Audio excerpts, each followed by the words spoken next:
what is one of the storylines that you thought went a little too far? The gold storyline was probably it.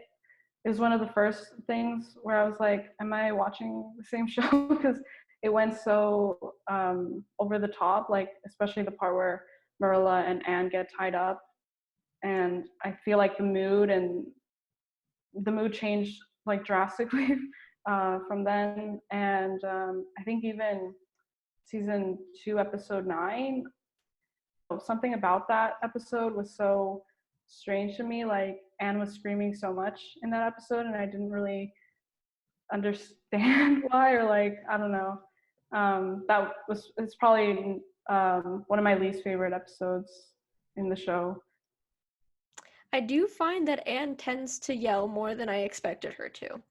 Yeah. What do you think of the yelling Anne versus like the previous adaptations where she's a bit more whimsical or dreamy, and like the Megan Follows where she's like up in the birch tree sleeping all night or something like that? Like she's growing up and she's maturing. So I don't know. She has her moments of like outbursts and stuff. But I was okay with like when the moment in season 1, the first episode where she like yells at Rachel for calling her skinny and ugly. But that episode in season 2 was just like more. I don't know. It was Can you a lot. remind me of that? I don't know if I remember because I just finished season 3, so I'm getting it confused. So episode 9 of season 2, what was that? So that was The the wedding? episode where Miss Stacy comes in. Oh, okay. So after that. Yeah. And then Billy like gets his ear burnt, and that was just I don't know. It was kind of like with the gold storyline, so over the top. I wonder if it's like based on our age also, because like we see things as over the top, but I wonder if I was younger if I would have taken it more literally and been really invested. I wonder if that plays a role in how we view the series as I well. think so. I think so for sure. Yeah, like how do you feel when you're like breaking down an episode for one of your reviews or like your reactions? Um, I feel like I'm a lot more critical of the show. I feel like I am more than I would be if I didn't have a channel. Um, but in a way, I like that, and I like to think about like character motivation and storylines and stuff like that. Interesting. But you obviously still like, for again, lack of a better word, you stan this Anne. So Yes. why do you stan Anne? And also, what would you say to someone who's just hardcore purist, like, no, she's different from the book. We don't like her.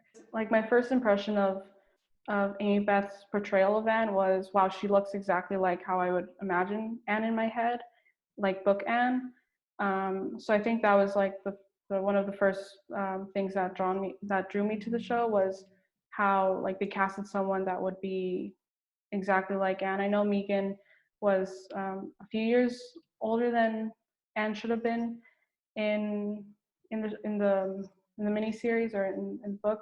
That's the thing in Anne with an E that I prefer over the miniseries, and also because, as I said, I'm really drawn to more dark and grim storylines.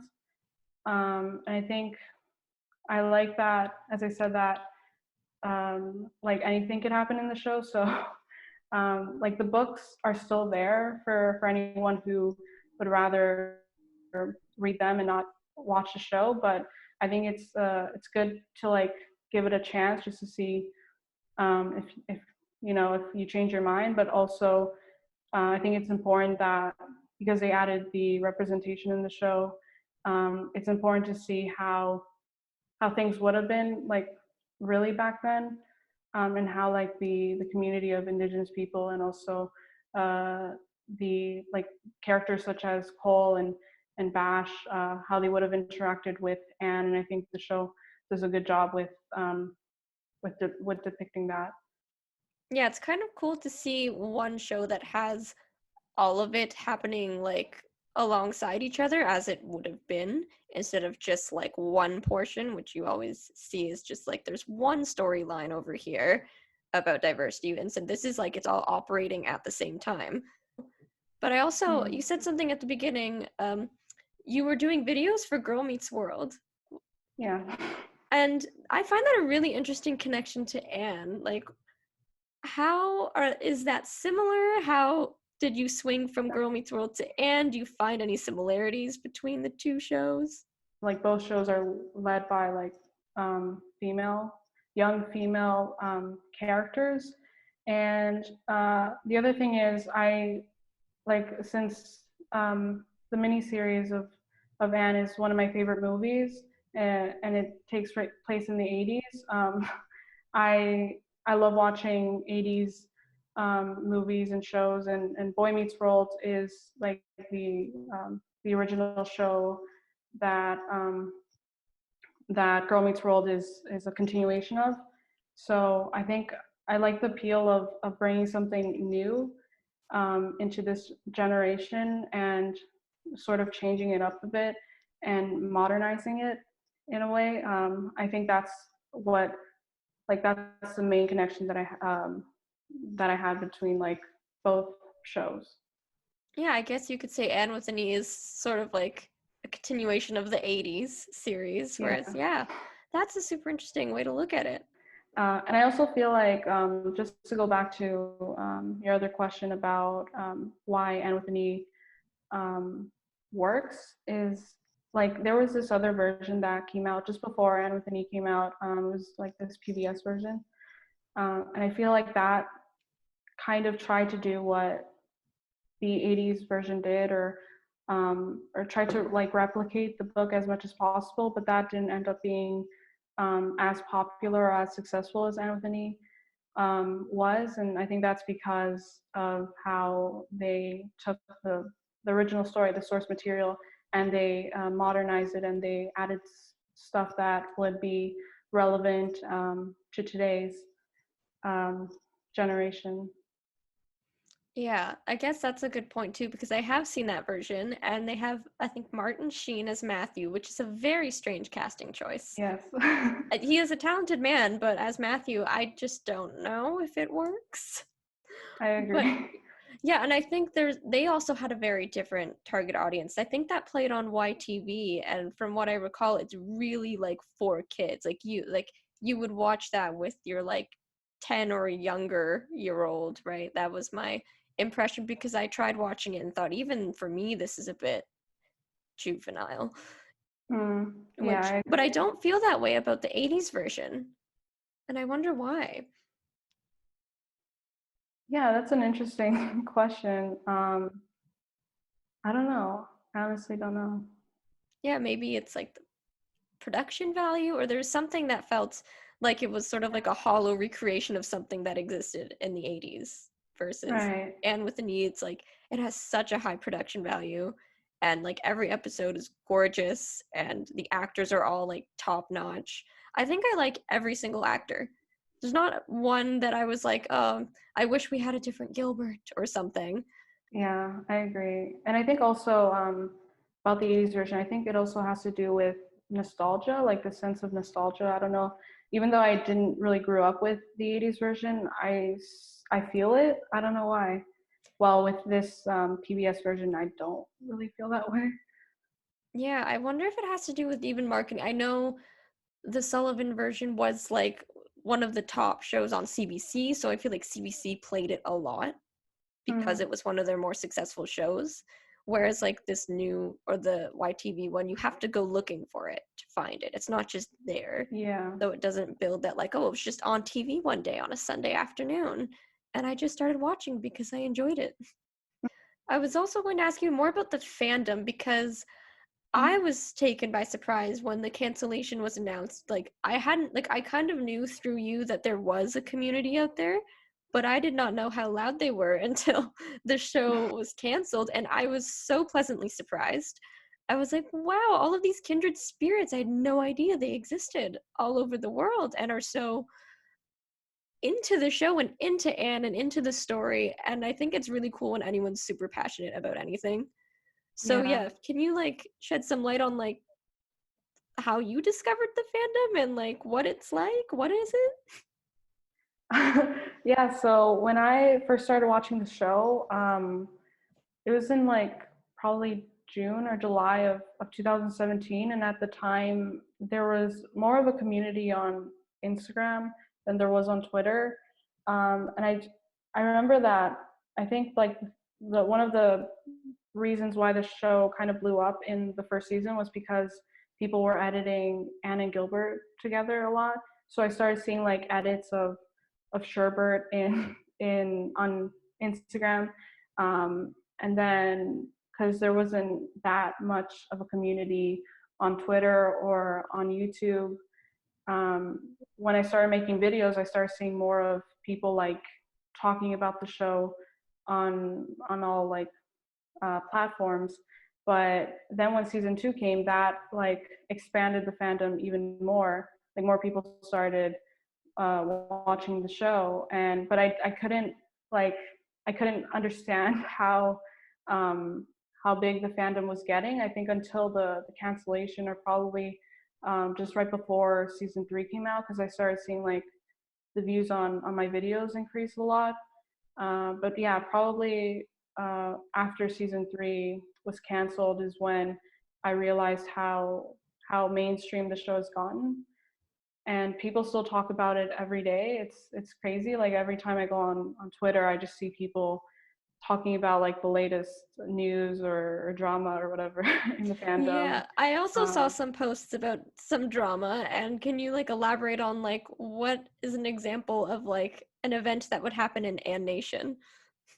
uh, so I guess like it usually like the really intense drama that I've seen in the fandom usually has to do with like the actors in the show.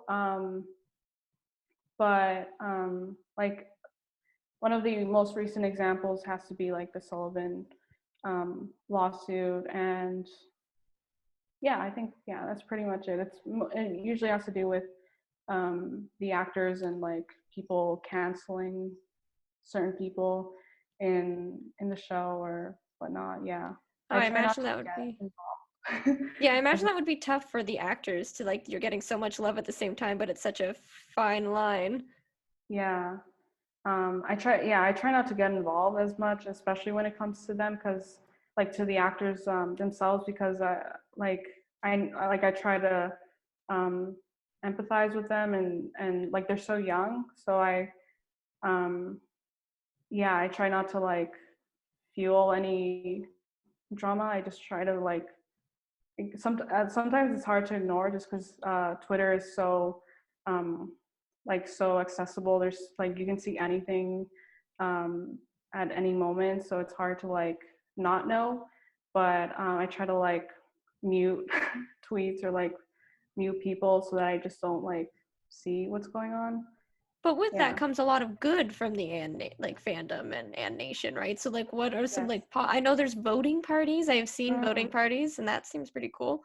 Yeah, that's a really cool part about like the fact that the show's gone so mainstream. I think like the main reason why I'm so hopeful that the show could get picked up is because people are so like persistent, and they're constantly doing like uh, voting parties and trending all the time. Like it's crazy. There's even a petition right now for the show to get renewed, and it just recently reached 300,000 signatures. So that's I I try to focus more on that side of the fandom. It's so strong and so like committed to getting the show renewed, and also to show love and support for the cast and the characters.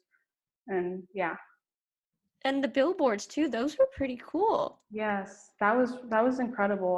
I got to see 3 out of the 4 billboards that were up.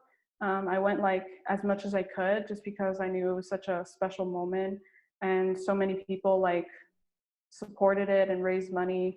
There were some donations that I heard that were like over $1,000, and I'm not really sure where that came from.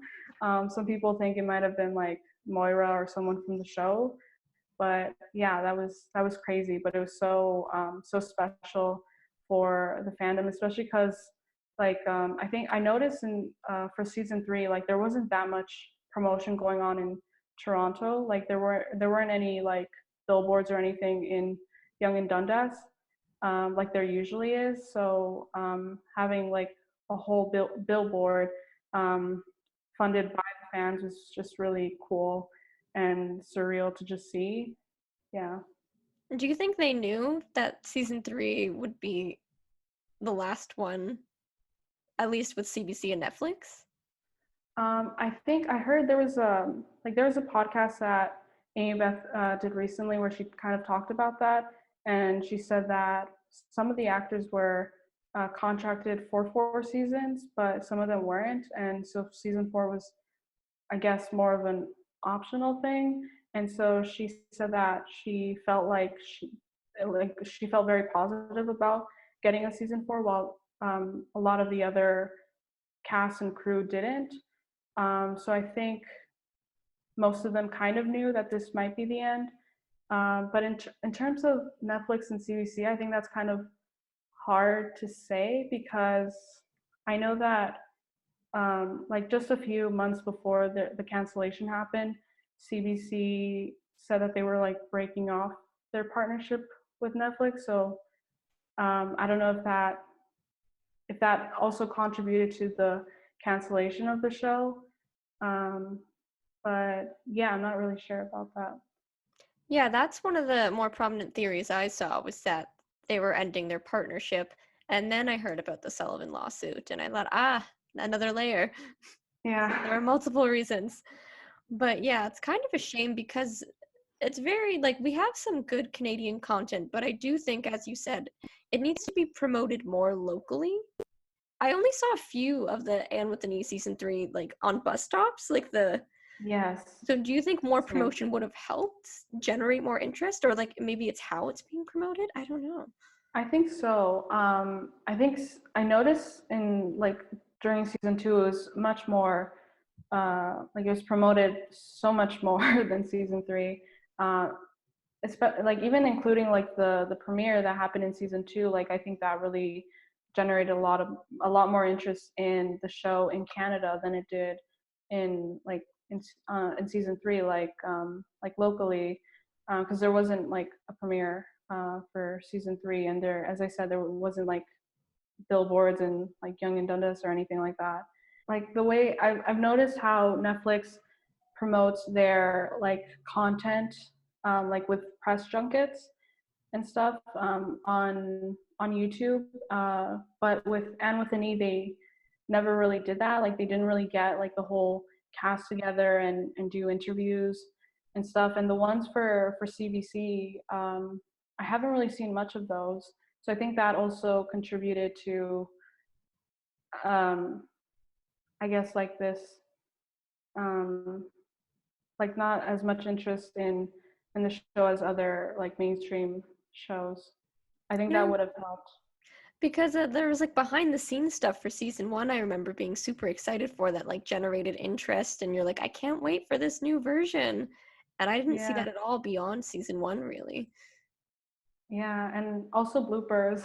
I really wanted bloopers, but unfortunately, we never really got them. I think that would have helped just to see more content from like behind the scenes of the show. Well, as if to make it more final, they did an auction, I think, of Oh the yeah, set pieces. yeah, And how was that experience? yeah. There was. Yeah, I actually have them right over there. It's Wait, do you nice want to to show look them? at, but I yeah, kind of sure. want to see.